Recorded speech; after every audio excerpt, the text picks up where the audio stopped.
Thank you very much, Ekene, for that backgrounder. Now, joining us to discuss issues arising from that summit, we'll have with us here in the Abuja studios the Honorable Minister of Finance, Budget and National Planning, Hajia Zainab Ahmed. Pleasure to have you again. Morning. Good morning, Good Nigeria. morning, Nigeria. Good morning. Also here with us in the studios is the Honorable Minister of Foreign Affairs, His Excellency Geoffrey Onyama. Honorable Minister, delighted to have you this morning. Thank you very much for having me. Thank you.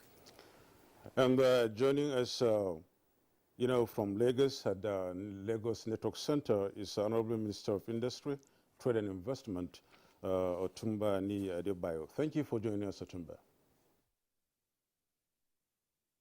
Thank you very much. It's a pleasure to be with you this morning. And also joining us via Zoom is the Honorable Minister of Health, Dr. Osagi Ihanure. We thank you so much, Honorable Minister, for joining us. Good morning to you. All right, Honorable Ministers, once again, we welcome you to this conversation. We'll begin with the Honorable Minister of Health, who is with us via Zoom. The signals are quite stronger this time. The summit that took place in Paris was a finance summit mostly, but against the background of a global health issue, big one for that matter, which is coronavirus. And one of the major matters arising from coronavirus and the vaccines that have been developed is vaccine nationalism, which has now limited access of many countries, particularly in the developing world, to vaccines that are, in some cases, being warehoused in the advanced countries. What commitments did we get out of this summit with regard to Nigeria's access to COVID-19 vaccines? Well, thank you very much for inviting me. We in Africa have been mentioning for a long time that we stand for equitable distribution of these vaccines. We know they are not made here, and those who produce these vaccines prioritize themselves and their immediate neighbors.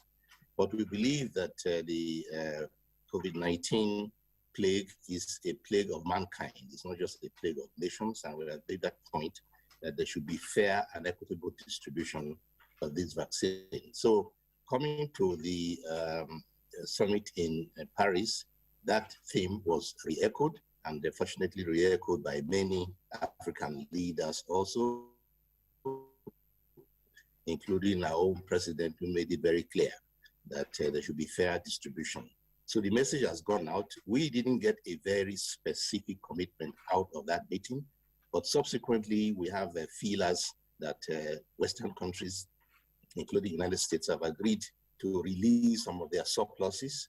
As you know, some of these countries have 2, 3, 4, even 5 times the number of vaccines as they have a population, and have vaccinated 20 to 30% of their population, while Africa has barely vaccinated 1.8% of our population. So the balance is very poor, and we hope that they will be able to support the idea of equity and fair access to vaccines. Honorable Minister, before we, go to other guests, let me put this to you. And looking at this very, scenario and what really exactly were the takeaways from the Paris summit, Macron said African continent should be able to massively and produce vaccines for its own population through technology transfer and lifting barriers, that is, to intellectual property. And he's saying that against the backdrop of the fact that 40% of Africans are supposed to be vaccinated by the end of 2021. What would you say to this? About producing vaccines in Africa, that idea has also been brought up by many, many other groups, including elements within the United Nations, who are promoting the fact that if you have a problem of this nature, we should not look at it nationally, we should look at it globally. This is a global pandemic that's affecting all people. And if countries who produce vaccines, for one reason or the other, want to prioritize themselves, then all continents, at least all regions, should be able to produce vaccines. Problem is that we do not have the technical know-how, so we'll have to have technology transfer. There's also the question of the capital to get going, and that is an issue which banks have to address, who agree to give the support for it, the financial support. And we in Nigeria have an entity called the bio vaccine, which is already partly owned by the federal government, but wasn't actually originally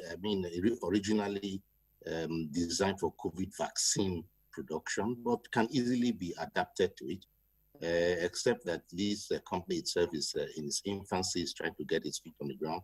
But we're going to do everything we can to accelerate the strengthening of this company and to get it into action. I have had the privilege of being able to speak with the Deputy Secretary General of the United Nations, Ms. Amina Mohammed, who is ready to support us in that respect. I also had a conversation with Mr. Konjo-Iweala of the World Trade Organization. We welcome the waiver to intellectual property rights that have been that was announced first by the United States President, and that will only open the door, but it doesn't really bring the product into our country yet until we have a concerted effort. I also had a chat with Mr. Femi Adesina of the African ADB, and who they are all ready to support us in that respect, and also give us a fighting chance when vaccines break us, or when I say us, I mean Africa, that we can take care of our region. So that is the idea. We are strongly in support of that. Okay, Honorable Minister, you said Mr. Femi Adesina, that's the special advisor to the President on Media and Publicity. Of course, you intended to say Dr. Akinwumi Adesina, who is President of the African Development Bank. I just wanted you, since we have you on this now, just clarify this for Nigerians. Nigeria was relying on India for its supply of the AstraZeneca vaccines, but we know that India has faced its own catastrophic COVID-19 cases. So, the second jabs are supposed to begin this week in Nigeria. When we exhaust that, what will be our sources of supply? That's why I was asking about any specific commitment to release vaccines to Nigeria to continue its rollout?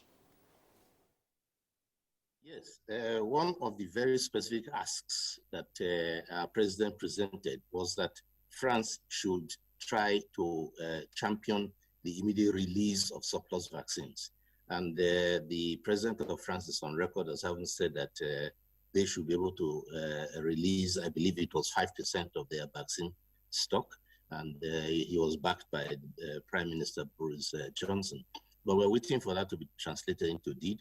And a few days ago, President Biden announced that they will have an additional 20 million doses of vaccines, add to the 60 they had before, making it 80 million that they're going to make available. But it seems that a lot of that, as I've been told from other sources, is destined for India, where they have a serious problem now.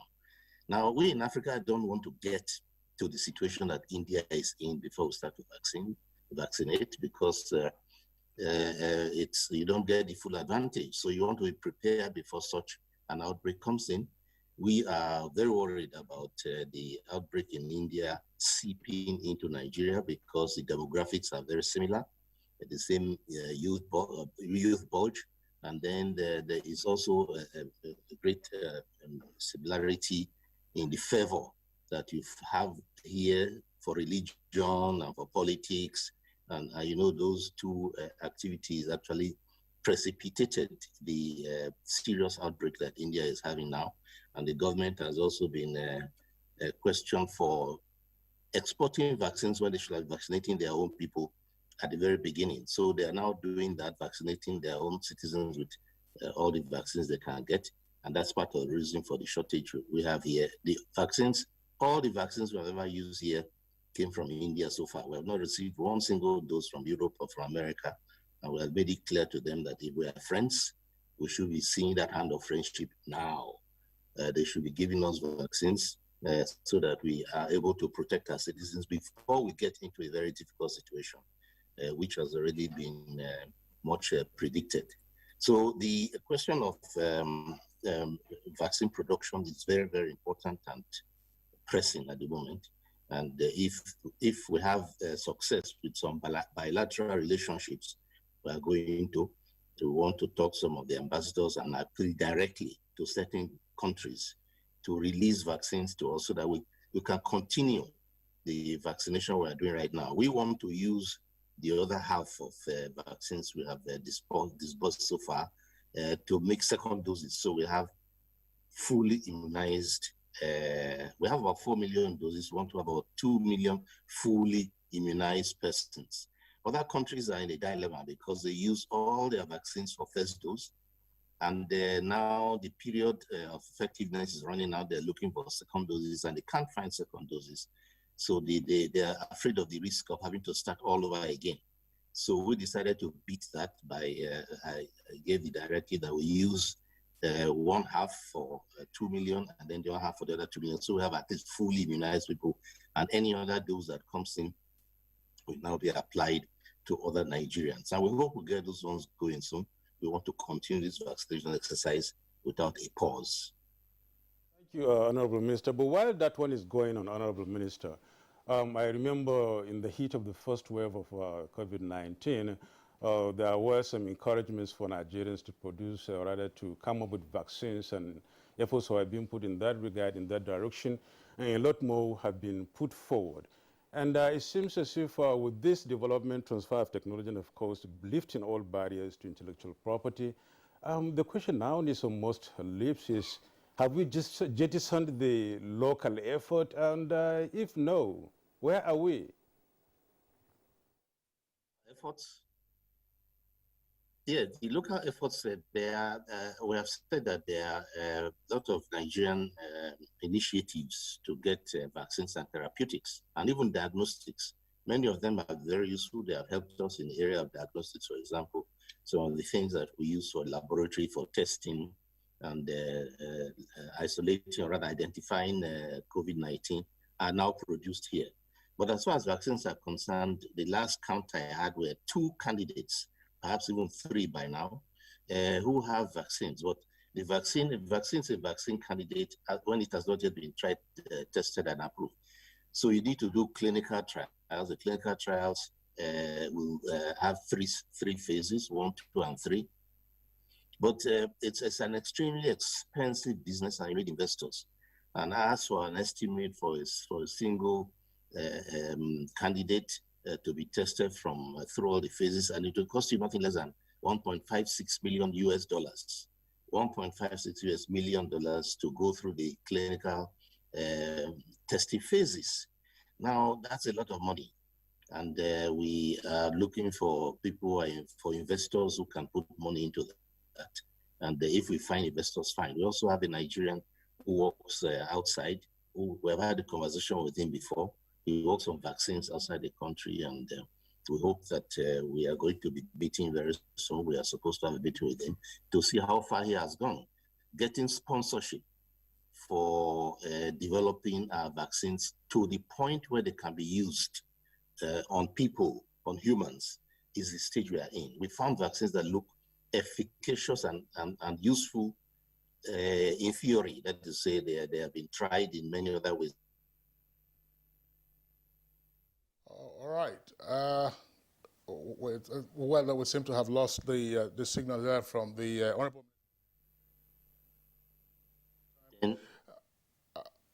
Okay, Honorable Minister, we thank you in the meantime. We'll of course, try and get back to you before we wrap up the conversation. Thanks a lot one more time for your input into this conversation. Let's come to our studios now in Abuja, where we have the Honorable Minister of Finance, Haji Zainab, and the Honorable Minister of Foreign Affairs, Geoffrey Oyama. And in Lagos, we have Tumbani Adebayo, who is the Honorable Minister in charge of MITI, that's Ministry of Industry, Trade and Investment. Let's begin with the Honorable Minister of Foreign Affairs. And perhaps on a somewhat provocative note, there have been some commentators on this summit who said, again, this is another gathering of the imperialists and their satellites. Why should we go for such a summit in the first instance? Did the outcome of the summit bear out this acerbic reaction to the summit, or it was well worth it? No, I think it was definitely well worth it. It was well prepared, and when you look at the participants, I think that really told a story. You know, very often in these kinds of big summits, you get the presidents and they just make statements and they leave. But on this occasion, they made sure that they had the people who had to do the implementation. In other words, the heads of the international financial institutions. Because at the end of the day, it's all about the money to help Africa come out of the financial crisis that has been severely exacerbated by COVID, the debt crisis, and also funding vaccines, And what was very interesting during the summit was how supportive all the leaders of the financial institutions were. The IMF leader was there, the World Bank, the Treasury Secretary of the US, so there's that consensus that is very, very important. And then, of course, in addition to that, you need the political consensus. So, President Macron is very determined, actually. I think he's making this a real cause, for his presidency. And and has the backing, of course, of the U.S. president, who's spoken on the intellectual property dimension of access to vaccines. And so you have that very important consensus amongst the major political leaders. You have the consensus amongst the heads of the major international financial institutions, and of course you also had the African presidents, who were there. So, so it was very much worth it, and I think, well, there was a declaration at the end, and the Honourable Minister of Finance will, of course, give more information on that. But moving towards, the special drawing rights of the IMF to help to support African finances. And it was interesting because they're talking about, I think, under these special drawing rights, $650 billion. African countries have, I think, 33 billion of that. But they're looking at 100 billion, and they're now talking of some of the other countries that have, surplus drawing rights, making those available to African countries up to, to reach 100 billion. So that really shows a very heartwarming, coalescence of, vision and viewpoints. So, and of course, Mr. President also made a very powerful and trenchant statement at the meeting, first of all showing what we're doing in the country, because a lot of the countries are saying that, yes, if we're going to make all this money available to African countries, we also want to see some financial reforms in those countries and some discipline, fiscal discipline. And Mr. President was able to articulate very clearly the very important measures that we're taking in that vein. So to answer your question, yes, it was worth going. Honourable Minister, before we let go a little bit, let me just add this to what he said. The France-Africa summit was more or less to cushion the effect of, the devastating effect of COVID-19 on African economies especially. And it seems as if those countries that were selected or that really attended were big countries in Africa, talking about Nigeria, South Africa, Egypt, Angola, Rwanda. And these are countries that one will say would be able to at least have the shock absorber to, contain the effects of this virus. And I don't know, how has it been with these very countries and why this selection? Do you see that not as if it's a sort of another scramble for African economies, not for really great help as such? No, I think they tried to, there were 20 African countries represented, so I think there was a cross-section of African countries, large and small. So I wouldn't say that, there was this attempt, scramble for Africa attempt. No, I think it was fairly well distributed. And, and I think also, the summit really, they're calling it the New Deal. Macron, talks about the New Deal, an echo of the, US New Deal, right. and but an African-driven New Deal. And I think that the African presidents there also echoed that they wanted this to be owned by Africa, driven by African countries, and essentially drawing out a roadmap for Africa and now getting friends to key in to that roadmap. And, talking about, for instance, vaccine production on the continent, they already identified 3 countries, I think, that already have the infrastructure, as it were, in place to do that. They talk about Senegal, Kenya, Rwanda, and, and adding others there.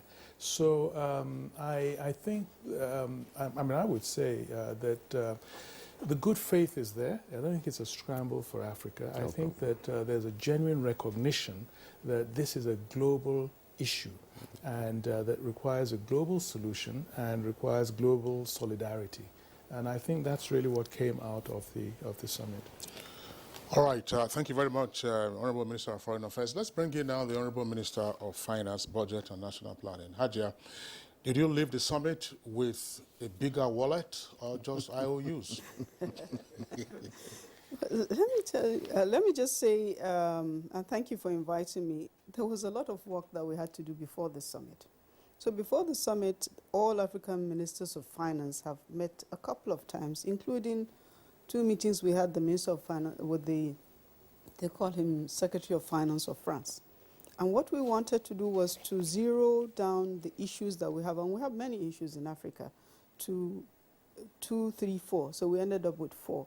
And we had pre-prepared points that we made sure got into the speeches of our president, so that each president was resonating the concerns. So one of the concerns is access to vaccines. So there is less than equitable access to vaccine, and everybody is calling for that equitable access to vaccine.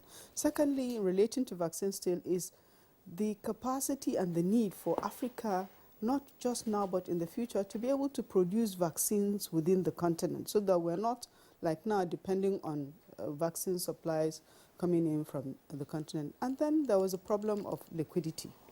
All of our countries have been stressed because of the COVID-19 impact. We end up having fiscal crisis, and we ended up having to borrow more than we planned, putting our economies in a very precarious position. We had liquidity issues. So there was the question of addressing our debt.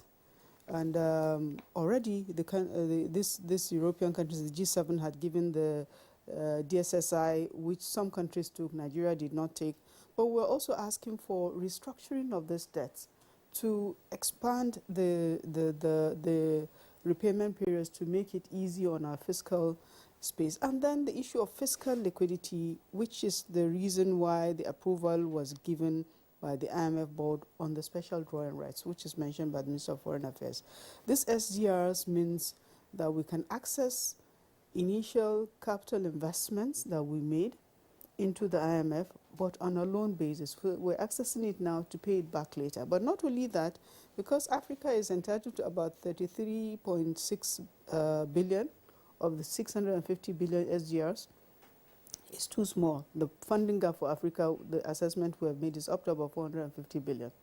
So these countries have now agreed that they will provide from their own SDRs, they will on-lend to us at very, very simple and low terms, at least 100 billion of those SDRs. And that this money, when it is provided, will be used for health, for education, for climate change, but also for developing and expanding the capacity of our multilateral institutions, such as the African Development Bank, AFREXIM, and other regional and national development finance institutions. That is what will give us resilience for the future, so that when something like this happens again, these institutions are able and ready to be able to provide interventions to our economies. Finally, to enable partnerships between our countries, so that we're able to get investors that will come in and invest in producing vaccines and other things. The summit also concentrated a lot about the need to provide financing for the entrepreneurs in our countries, especially the micro, small, medium enterprise, because at the end of the day, that is what brings about resilience in any economy. Oh, well, thank you, Honorable Minister of Finance. Let's move over to the Minister of Industry, Trade and Investment, Otumba Adebayo. Sorry, we kept you waiting, but all the same, here we are. The special IMF drawing rights by October from rich nations, that is, it's a special allocation of about $100 billion, as the minister said. And of course, with that, there should be, or there would be some, aspects of investment in that regard. Now, tell us, what were the takeaways from the, Africa-France summit in this regard, talking about investment and industry as it relates to Nigeria? Very much. As has been pointed out by my colleague, the Honorable Minister of Finance, some of that money that is being expected from special drawing rights should rightly go to development finance institutions. And we're hopeful that the Bank of Industry will be one of the institutions that would benefit from these funds. And if that is done, it would be in a very good position to assist the MSMEs that we have in Nigeria. But more importantly, on the sidelines of the summit itself, Mr. President was able to meet with a few companies that have expressed interest in continuing to invest in Nigeria and to set up new investments in Nigeria.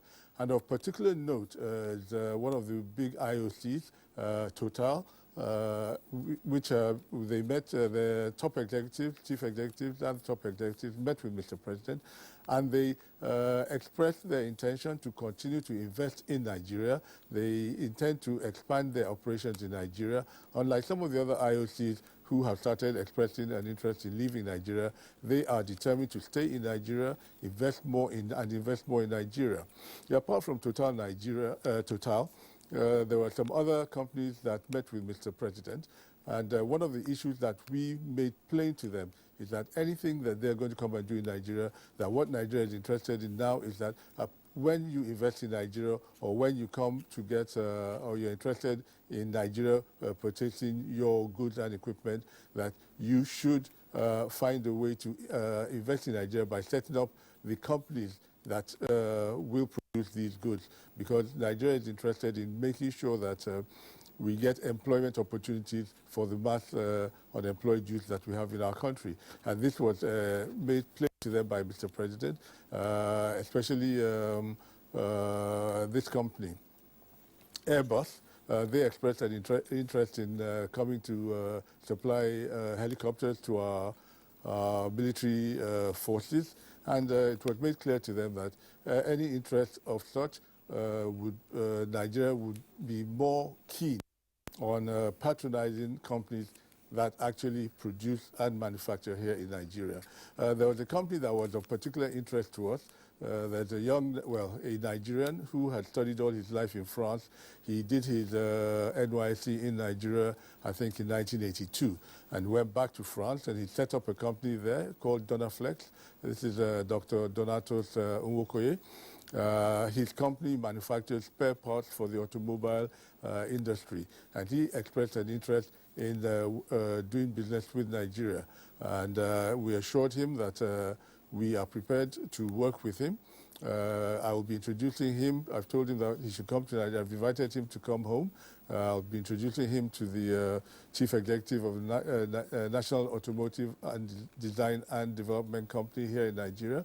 And we will work with him to see how we can assist him to set up a manufacturing plant in Nigeria, and also assist him with his interest in setting up a training institute for people to learn the automotive trade here in Nigeria. So one thing that came out of that summit with regards to investment is that there is a major interest in people have a major interest to come and invest in Nigeria. People have a major interest in the Nigerian economy. You must remember that the Nigerian economy is one that has a very, very big market, the largest market in Africa. We have 200 million people, and that is in that market that people are interested in.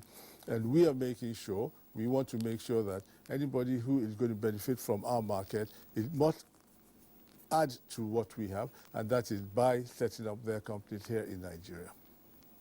Well, Honorable Minister, thank you very much for your response. One of the salient issues that emerged from the summit has to do with what was reported to be perhaps the setting up of a guarantee scheme or the pledge of a sovereign guarantee for foreign investors who will be coming into Africa. And this is on account of what is often referred to as continent risk, or more particularly for us in Nigeria, country risk assessment, oftentimes very poor.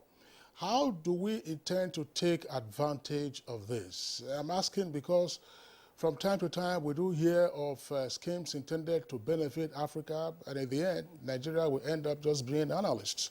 AGOA is one of such instances by the US. So what are we doing on this occasion to say, well, these are potentially viable areas for investment, take advantage of it, and then, of course, if you're a foreign investor from Europe or elsewhere, as President Macron has indicated, you get a guarantee from your country. To repeat the question, I didn't get the beginning of that question, please. Okay. I understand our engineers are saying that we're going on a short break. When we come back from that break, I will rephrase my question. All right, you're welcome back, and it's still Good Morning Nigeria, reaching you live on the network service of the Nigerian Television Authority. We're returning to the Honorable Minister of Industry, Trade and Investment, Otumba Niyi Adebayo, who is in our Lagos Network Center. Honorable Minister, I was asking, I said one of the issues that emerged from the summit was the pledge of, if you like, sovereign guarantees for investors who are coming into Africa on account of the country or the continent risk often associated with such investments. And I'm asking, how prepared are we to take advantage of this, to make ourselves more attractive to these potential investors? And if so, what are the areas that we are opened up for these investors on account of this pledge of guarantee to those who might be coming in? Thank you very much. Well, one thing that I can assure you that we are ready. We are awaiting these investors. As you may be aware, and I've said it on numerous occasions, we are in the process of reviewing our Nigerian Industrial Revolution Plan. And a lot of effort and a lot of funding has gone into the setting up of special economic zones. We have 7 special economic zones that we're working on at the moment. We're trying to make sure we provide electricity to these zones to make it suitable for manufacturers who are interested in coming to set up their manufacturing plants here in Nigeria. As you're aware, Nigeria has ratified, we've signed on to the African Continental Free Trade Area agreement, and we have ratified that agreement as well. So we're fully part of it, and we want to make Nigeria attractive to investors who want to take advantage of that free trade area, because it is the largest free trade area in the world as at the moment. So many people are interested in taking advantage of it, and we want to make Nigeria attractive to them. So we're setting up these free trade zones. We're trying to make sure that we have all the necessary infrastructure in place for these zones so that people can just come, set up their factories, start to produce, and start to export.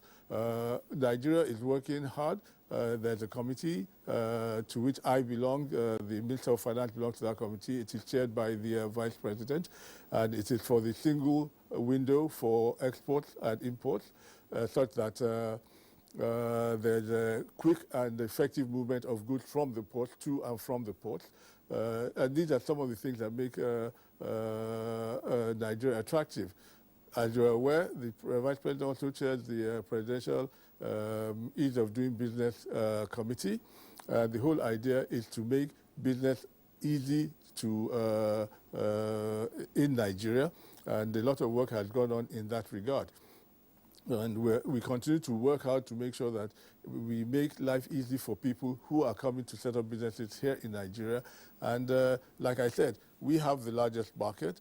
There is a lot of attraction for our market, but we want to take advantage of that market as well by making sure that not only are people buying the goods, but that our people are benefiting by making the goods as well that are being bought by our people. So we are working hard in that direction, yes. Well, thank you so much, Otumba Adebayo, Honorable Minister of Trade and Investment. The Honorable Minister of Finance seems as if you really want to react to that, but let me just put it this way. The summit's final declaration says about already $3 billion will be issued to African countries by the IMF to help boost imports, which he talked about. And of course, you're part of that committee, Import-Export Committee, and this will be tripled in due course. Are we not really looking at this gesture as trying to reinforce the Nigerian status of being an importer nation than exporter nation, given the fact that we should be able to have some more shock absorbers to absorb such shocks whenever they come next in trying to boost our economies through export and not imports? So the 33.6 billion US dollars is not meant to be just for imports and exports. Is to infuse liquidity into our countries. So each country, depending on its priorities, will decide what to do with it. But the meeting also reinforced our request that we made to add an additional minimum of 100 billion US dollars, which will be on lent to us. This 33.6 is actually our SDR, so we own it as African country, but it's very small compared to the funding gap that we have. So this 100 billion US dollars is going to be also provided to us, and the discussion is around how will we use it. So it will be for health, it will be for education, it will be for us to be able to fund development finance institutions so that they can fund the development of private businesses in our country. If I may, on the issue of the guarantee, one of the asks that we made is to have, as part of the use of the SDRs, develop a new financial institution that will be like a refinancing institution for the African continent. And so it's like a repo institution that will help to produce some kind of a safeguard or guarantee, if you like, that reduces our risks when we go out to borrow. So whether it is the sovereign or a private investor from Nigeria or from any African countries that goes out now to the international capital market, we borrow at high cost. Whereas countries like Greece, whose economy is very, very weak compared to Nigeria, will go and borrow at a much lower cost in the same market because they have in Europe such a financial institution. So we're trying to get that to happen. And if it does, it will mean we can access financing at cheaper costs, and this means both Nigeria as a sovereign, but also businesses in Nigeria. So on the issue of guarantees that you mentioned, there wasn't really an outcome that says that countries will provide guarantees to businesses. In Nigeria, we have tried giving those guarantees, and the experience wasn't a good one. For example, in the power sector, we gave guarantees to two generating companies that assured them that whatever they produce, we will pay for. So we're ending up paying for power that is produced that we have not used because the transmission system is not able to uptake all the power, and then worse still, the distribution system is not able to consume the power. So we're paying for whatever gap is not collected by them. So it could be a good incentive for investments, and every investor that is now coming in the power sector in Nigeria wants that kind of guarantee. But it has hit us so hard that we have resisted issuing any more of such guarantees, unless, of course, the situation changes. Unless, of course, if we have this kind of refinancing institutions, that will be the ones that will intervene to provide those kind of instruments, not Nigeria as a sovereign. Okay, thank you very much, Honorable Minister of Finance. Honorable Minister of Foreign Affairs, let's back up a bit. Sometimes I wonder, are we able to catch our breath against the experience of a number of these summits with the big powers? The Chinese have their meetings with Africa. The Indians have their meetings with Africa, even though now they are, in a sense, hobbled by the catastrophe of COVID-19. There was also Sochi, that's the Russians, had their meeting with a number of developing countries. Saudi Arabia also had theirs, and all commitments. And I'm sure on a few occasions we've also had you on our program Good Morning Nigeria to review these meetings. So I mean, Africa is a wonderful bride, But I mean, who then is the right suitor, and then who do you go to? You know, in the end, to say, look, all right, this is what we're going to pick, and then run with. Well, you make a good point, and it's something that is that preoccupies Africa. Actually, you know, these number of countries. First of all, you know, just the idea of, you know, one country and a whole continent, you know, and what that implies. So the African Union, at the level of African Union, this is being debated, and what has actually been decided is that they should engage more with a group. You know, the African Union has a troika system. So that's the outgoing chairman, president of the union, the actual, and the incoming. And that where we have these kinds of meetings, rather than the whole continent going, you know, it should be a sort of a representation of the continent. Can go about 3 presidents representing these countries to discuss these issues. And similarly, when it's you know, a regional grouping like the European Union, then also decide on how they should be engaged. So to rationalize it, so that there, as you say, you know, that there will be concrete deliverables, identified deliverables, and how to implement those. You know, what you come out, the outcomes of those conferences and those meetings, to give them meetings so that they will not just be talk shops, you know, and stuff like that. But you're right, you know, it's something that is being assessed, evaluated, and debated at the continental AU level. And also, of course, you know, people say in a big country like Nigeria, for instance, you know, should not necessarily be part of that kind of a grouping. You know, maybe the smaller countries that have, you know, specific issues that one country could address, could attend to them. But yeah, well, these are political issues, really. Yeah. But the president, honorable minister, the president had a lot of, you know, audience with other presidents and, of course, Nigerians while in France at the summit. And, of course, these were all meant towards, aimed towards having better, you know, relationship in terms of trying to get Nigeria developed first, and, of course, other countries in Africa. One of such is the audience with the Ethiopian president on the sidelines of the summit. And of course, he advocated strategic cooperation, that is, amongst African states towards confronting both internal and continental challenges for prosperous Africa. What's the import of that? Well, first and foremost, you know, Mr. President has a big, is highly respected by the African countries. Nigeria also is. And most countries want Nigeria to be front and center, to play a role in most issues on the continent, you know. And so, for instance, the meeting with Ethiopia, as you know, Ethiopia is facing a number of challenges. They have almost a civil war situation with the Tigrayan province. They have a border issue with, you know, with Sudan.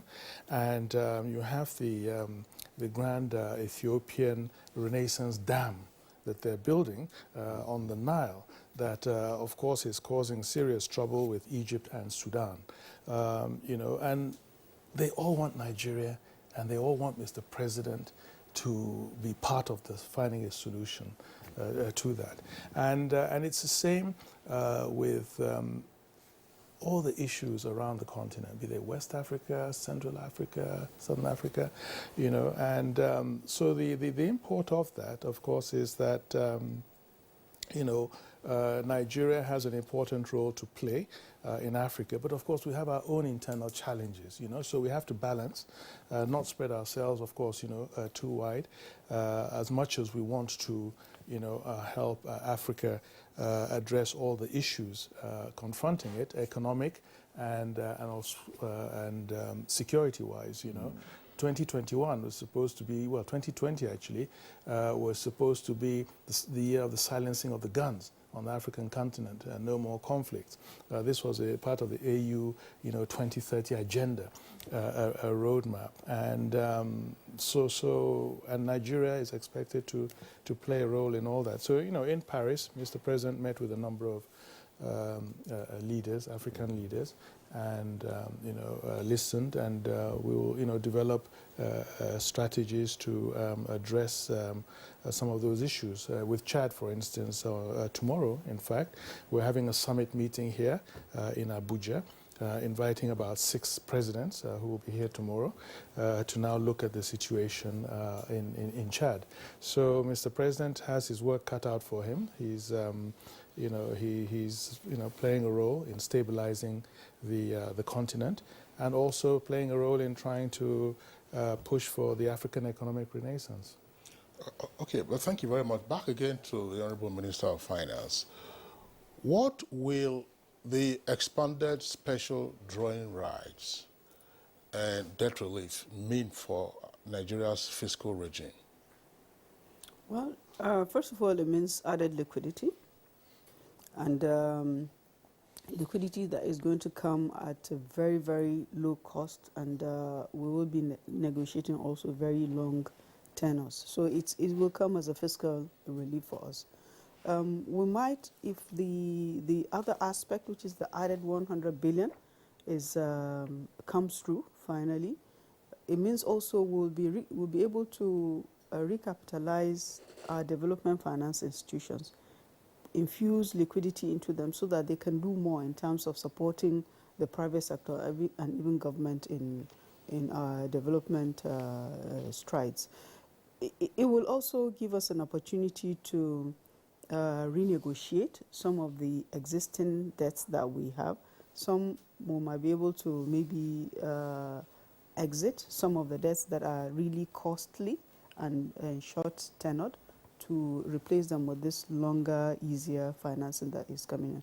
So it will be a good fiscal relief for us. I wouldn't know whether if you were in the country at the time, but there seemed to have been some bewildered reactions to the request to the Senate to approve some new loans for some foreign loans amounting to some 6 point something or 8 point something billion US dollars. 6.1. 6.1. Could you explain that to our viewers in the context of what we're discussing? Yes. Each of our national budgets, and the 2021 budget is not an exception, is financed by internally generated revenues, financing items such as when we sell any assets, but also from borrowing. And this borrowing is approved in the 2021 to be 50% local, 50% foreign. So the foreign component of the borrowing is that 6.1 billion US dollars. So it's already been approved by the National Assembly, but the requirements of the Debt Management Act requires us that we go to the National Assembly again and get a resolution of the Assembly to be able to proceed for the external borrowing component. So the borrowing is the 6.1 billion US dollars is to finance the 2021 budget. We're already implementing the local component of it, but we need the approval of the Assembly to be able to go out for the external borrowing component. So it's for financing the 2021 budget. Fantastic. All right. Thank you very much, Honorable Minister. Let's return to our Lagos Network Center with the Honorable Minister of Industry, Trade and Investment. Honorable Minister Atumba Niyi Adebayo. Well, the same question that I posed to the Honorable Minister of Finance, Honorable Minister of Foreign Affairs, I want to ask. We've sometimes had a number of roadshows asking investors to come into the country. Sometimes, yes, they do come up here, but they are unable, to set up base and then get on with their productive activities. What, in your opinion, we need to do more to keep attracting and retaining the interests of these foreign investors, as well as, of course, stimulating local investment? And if I may also add here, Honorable Minister, you mentioned Donoflax being a France-Nigerian company owned by a Nigerian, and of course we've spoken with him and talked with him and then tried to see the possibility of having to bring him to Nigeria here. Now, these are good examples and glad tidings and good news we really want to hear. What more efforts are there to make such come back home finally and open branches outside instead of open branches in Nigeria? Open branches in Nigeria. So I think there was a technical hitch there. Could you? Yeah, we're talking about trying to see the possibility of bringing in more investment into the country, looking at what really transpired at Africa-France Summit, and indeed what the takeaways were, especially in relation to your ministry. You mentioned one of Flax, one of Nigeria's, one of the companies in France owned by a Nigerian, and you really had a discussion with him, and he may be coming here to come and get a branch. We were talking about seeing how we'll be able to make this kind of Nigerians, and indeed those at home, establish industries here and have branches outside instead of having, main companies outside and then having branches in the country. Like I said, basically what we're doing is we're trying to create the enabling environment for them to come and do business here. To make it easy for people to do business, we need to provide special economic zones, which we're working on. Like I pointed out earlier, we are making sure that these special economic zones have the required infrastructure that will make it easy for people to set up factories here in Nigeria. Despite what people think, factories are being set up in Nigeria every day. In fact, today, the reason why I'm in Lagos today is because I'm here to go and commission a chemicals factory in Ilupeju, which has just been set up, and they are producing fluids to be used in the oil and gas industry. So people are coming, people are expressing that interest, and we are working with them to see to it that we create an enabling environment for them to set up these companies here in Nigeria. We have people are interested in coming here. We're working on incentives for them to attract them, to make Nigeria a more attractive place for them. We're working hand in hand with my colleague, the Minister of Finance, to see to it that we provide adequate import duty regimes for them to bring in their machinery and equipment.